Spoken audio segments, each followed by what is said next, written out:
This is the last episode before the show's finale. Even though the hit show has been dubbed a limited series, many fans are hoping for another season, after this one wraps up in 2 weeks. We've seen it before. Unfortunately, showrunners Justin Marks and Rachel Kondo told The Hollywood Reporter that they feel the story is done. We took this story to the end of the book and put a period at the end of that sentence. We love how the book ends. It was one of the reasons why we both knew we wanted to do it.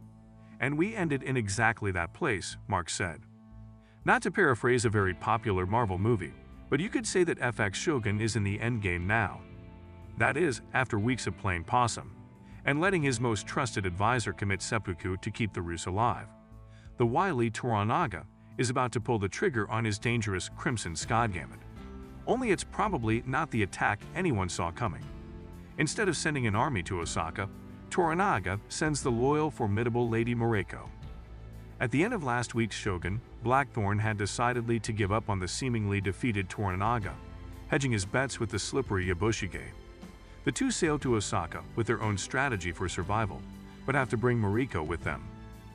Every time one of Mariko's flashbacks occurs, more sadness is woven into her story. This time, it serves as a reminder that her tragically understandable wish to end her life has been present for a number of years -14, to be exact, and has not abated throughout her pregnancy. But in this most recent glimpse into Mariko's history, we witness more than simply suffering. We witness the beginnings of her religious beliefs, as well as the development of two qualities that will come in handy for her later in life: her ability to communicate verbally and her tenacity. Though Blackthorn and Toranaga may sometimes take center stage, Shogun is really Mariko's story as much as anybody else's, and her persistence and ability to translate have allowed her to act as the link between the two men's worlds.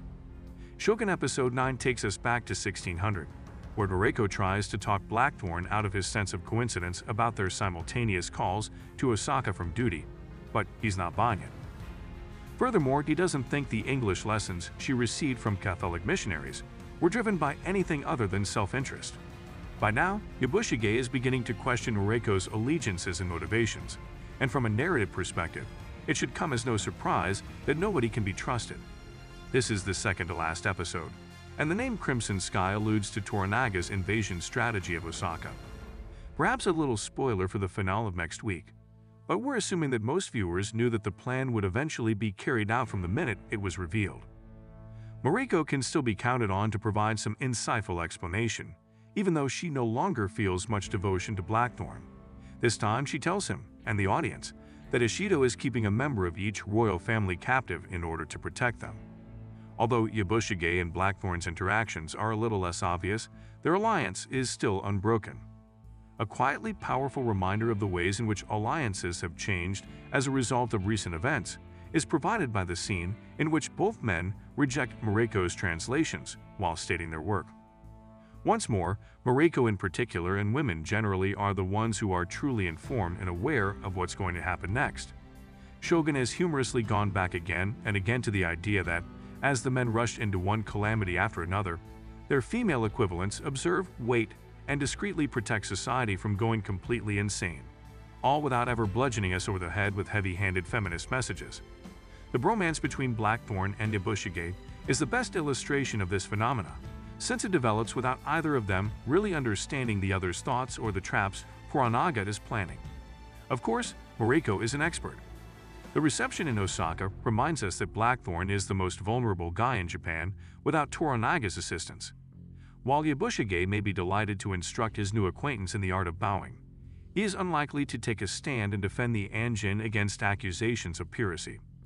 Furthermore, Blackthorn is largely unaware of the manner in which his stock has declined, as he does not have Mariko to translate.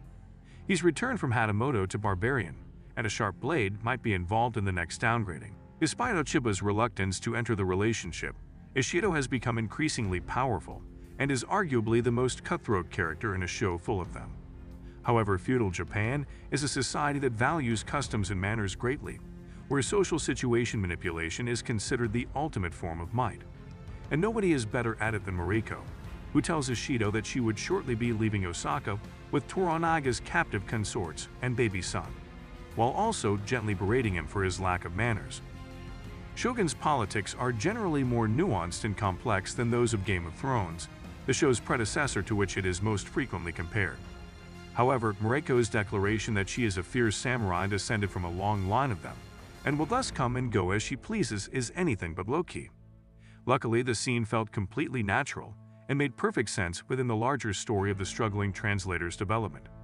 Naturally, Ibushige is furious to find that he has been excluded from Toranaga's grand scheme and demands to hear all the specifics.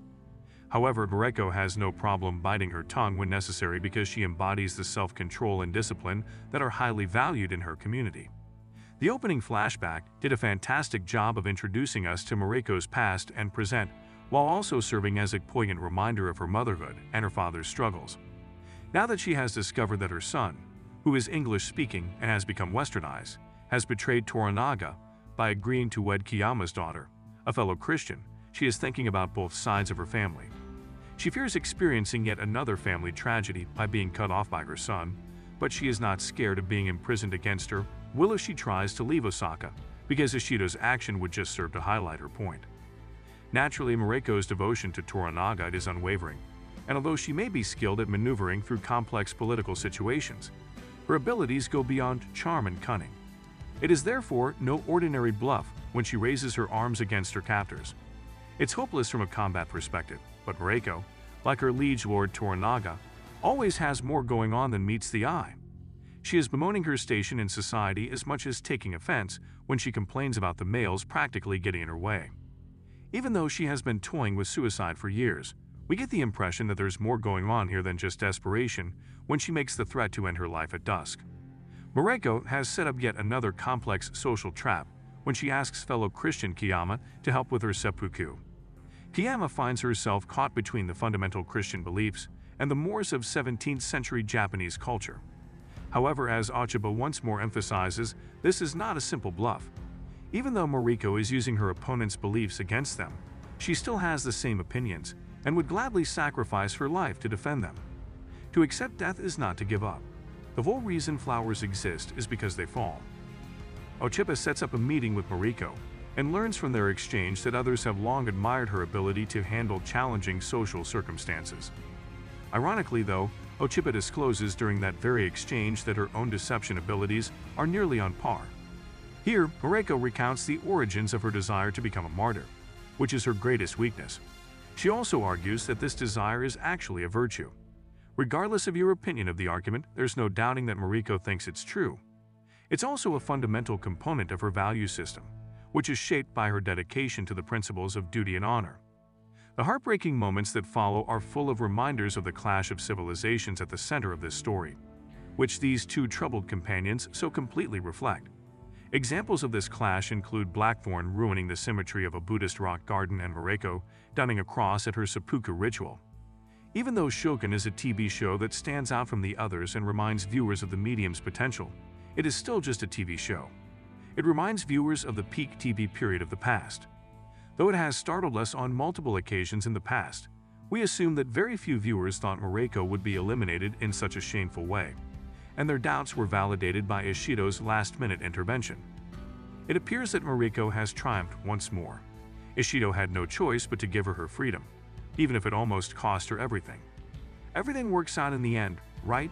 Just like Toranaga, this program never stops coming up with new tricks, and an episode of Shogun wouldn't be the same without one last major blow as the titles rolled.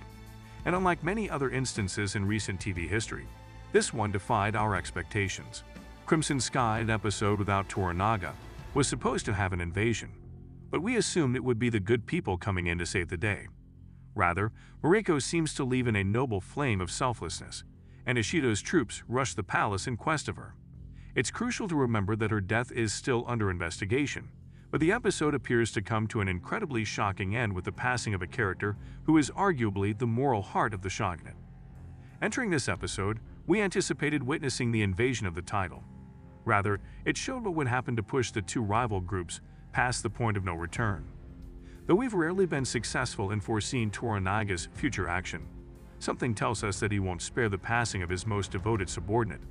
And with just one episode of Shogun left, it seemed inevitable that the rivalry between the regions will shortly reach a very bloody end.